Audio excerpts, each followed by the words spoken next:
আরে মানুষ, ওই কারিম রবের ব্যাপারে তোরে কে ধোকায় ফেললো?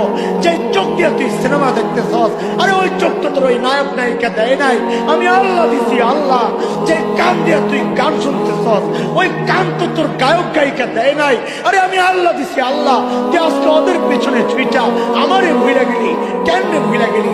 আল্লাহ যেন বলছেন, আরে দোস্ত শোনেন না, শোনেন না, মা বাবার সামনে থাকলে আমরা গুনাহ করতে চাই না, সন্তান সামনে থাকলে গুনাহ করতে চাই না, মানুষের সামনে গুনাহ করতে চাই না। কেন? তাকায় আছে, আমার সন্তান আমার দিকে তাকায় আছে, আমি গুনাহ করতে চাই না। আমার মালিকের মর্যাদা আমার সন্তানের চেয়ে কমে গেল। আমার মালিক শুধু তাকায় আর অন্যায়। আমার মালিক ডাকতেছেন, তুই কেন, তুই কেন আমার নাফরমানি করতেছিস? আজকে আমার মালিকের মূল্য মা বাবার চেয়ে কমে গেল। আজকে আমার মা বাবার চেয়ে আমার মালিকের মূল্য মানুষের চেয়ে কমে গেল। আমার মালিক শুধু দেখছেন না, আমাকে ডাকতেছে। আরে কার নাফরমানি করতেছি? ওই মালিকের যিনি এত ভালোবাসেন আমাকে।